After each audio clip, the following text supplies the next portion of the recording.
Retour en France où l'absentéisme au travail atteint un niveau inédit. Selon une dernière étude, les absences de salariés pour différents motifs continuent de progresser. Un taux de 5,8% cette année contre 5,3% l'an passé. Maxime Laurent, bonjour.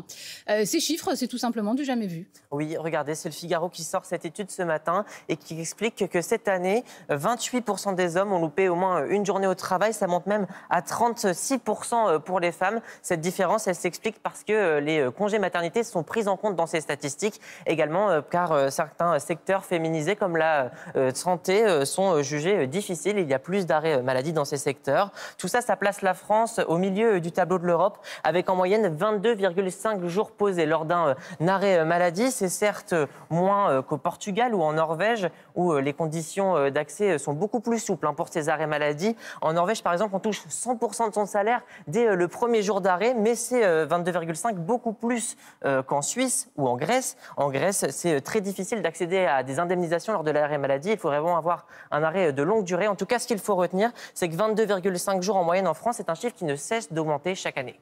Alors, comment expliquer cette hausse, cette augmentation des arrêts de travail en France, Maxime ?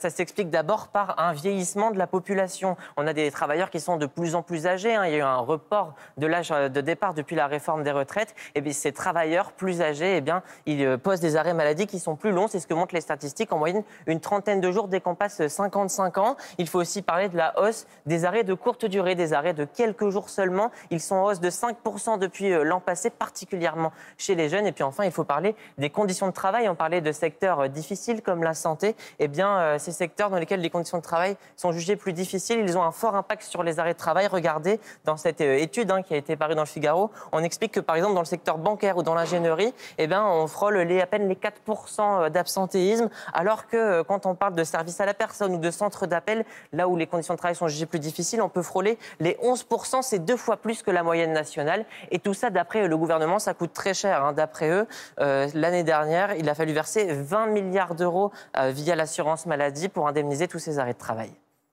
Merci beaucoup, Maxime, pour cet éclairage très complet.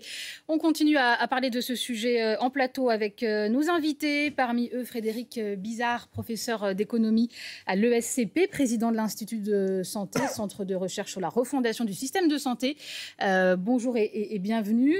Également avec nous, à distance, le docteur Patricia Lefébure, médecin généraliste, président de la Fédération des médecins de France. Bonjour avec vous également. Nous accompagne ce matin Antoine Comte, notre éditorialiste politique pour France Info. Bonjour à vous.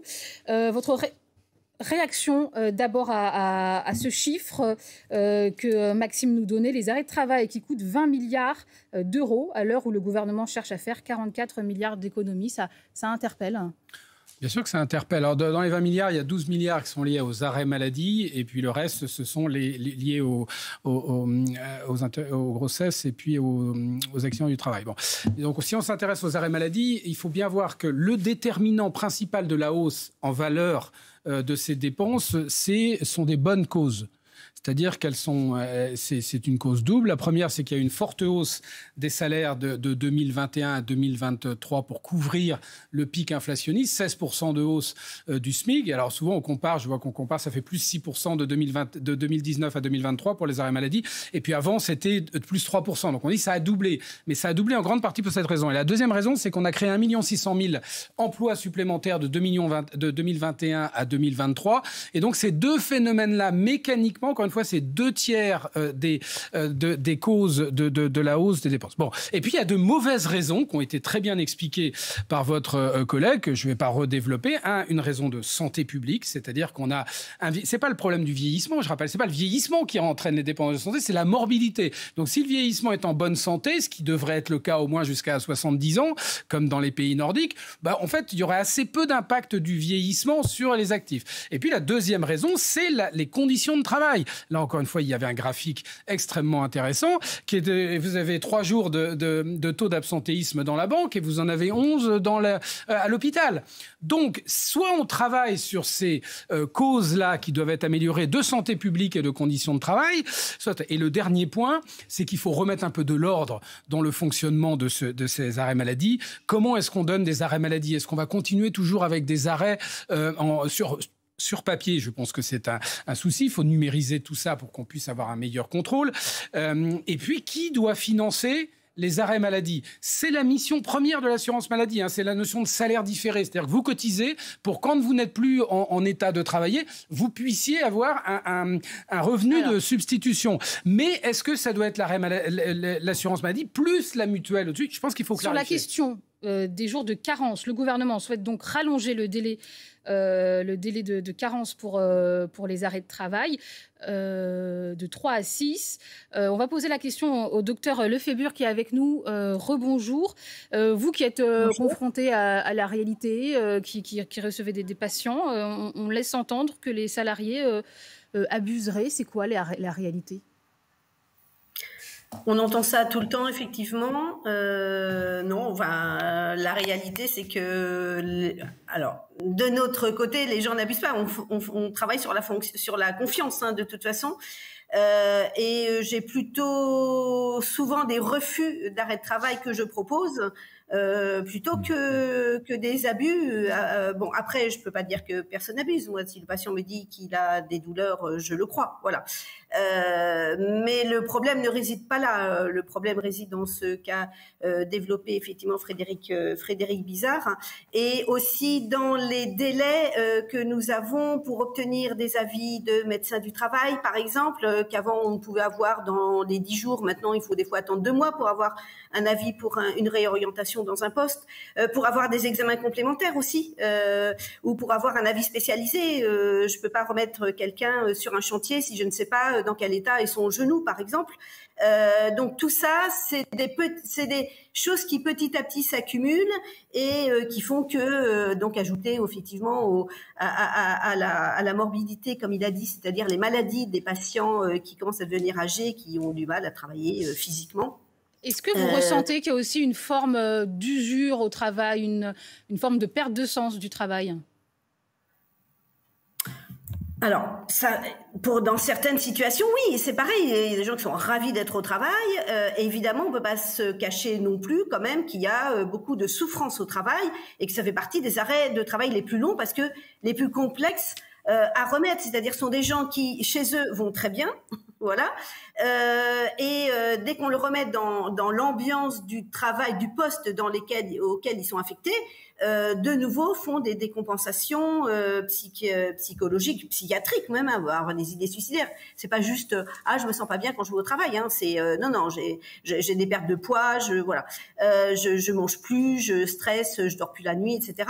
Donc ces gens-là, ils peuvent travailler, mais pas dans l'emploi où ils sont. Et ça, le médecin traitant que l'on accuse de tout n'y peut rien. Et il nous faut l'aide du médecin du travail. D'où ce que je disais au départ, et c'est toujours très long, effectivement. Mais il y a heureusement des tas de gens qui sont ravis d'aller au travail. Antoine Comte est aussi avec nous, notre éditorialiste politique. On l'a dit, le gouvernement souhaite donc rallonger ces jours de carence. Selon les oppositions, il s'agit, selon eux, selon elles, en tout cas, encore une fois, de taper sur les salariés les plus précaires.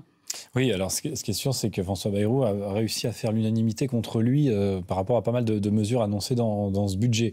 On ne va pas tout reprendre, mais ce qu'il annonce pour les chômeurs avec la réforme de l'assurance chômage, ce qu'il annonce pour les retraités avec visiblement peut-être la suppression d'un abattement fiscal de 10% pour frais professionnels. Et ce qu'il annonce en effet pour la réduction des dépenses de santé, je peux vous dire qu'à la fois par les syndicats, mais aussi par les oppositions politiques, et notamment les extrêmes, LFI ou le RN, c'est extrêmement mal vu, d'où cette agitation à nouveau de la menace de la censure contre le gouvernement lorsque ce budget sera présenté à l'automne. En fait, on dénonce aujourd'hui finalement, je parle au niveau des dépenses de santé, ce qui est demandé, on n'en a pas parlé aussi, il y a ce délai de carence, mais il y a aussi, vous savez, la franchise médicale avec le doublement du plafond qui serait à 100 € au lieu de 50 €. Donc ça veut dire que les assurés vont payer 2 fois plus pour le remboursement de certains médicaments. Donc ça aussi, ça s'ajoute à la liste des courses, on va dire, et évidemment, ça fait réagir politiquement. Et ce point de crispation aussi, l'allongement du délai de carence qui fait beaucoup réagir notamment les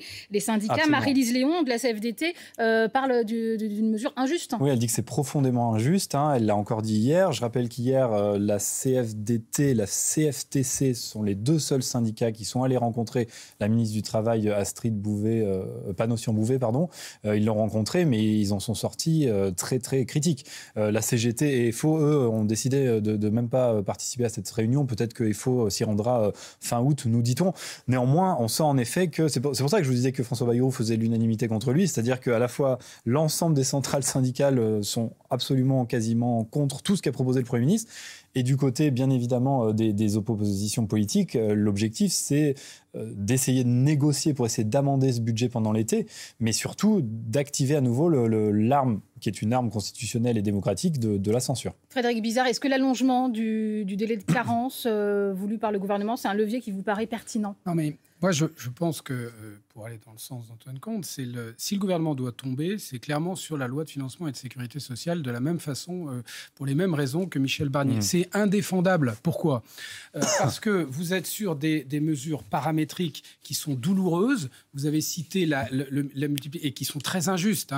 Si on fait un petit peu de justice sociale sans être ultra-gauchiste, multiplier par 2 le plafond des franchises, à qui est-ce que qui pâtit le plus de ça ? C'est les malades qui sont en bas revenus. Si vous faites une franchise de 1 ou 2 jours, qui pâtit le plus de ça ? C'est ceux qui sont en bas revenus, qui ne peuvent pas se passer, etc. Donc il y a une injustice profonde et surtout vous ne réglez rien. Vous êtes juste sur des ajustements paramétriques qui ne règlent pas la question budgétaire, même si on s'arrête sur la question budgétaire, parce qu'il y a 16 milliards d'euros de déficit structurel qui nécessitent de repenser le système de santé. Donc vous maintenez le niveau du déficit. Donc je pense que chaque Français et concernant les retraites, il est évident que traiter les petites retraites comme les grosses retraites, on peut, mais ça a un effet récessif, parce que les petites retraites consomment l'intégralité de leur retraite, et 2, c'est un effet véritablement injuste. Donc moi, je pense que ce budget social est indéfendable.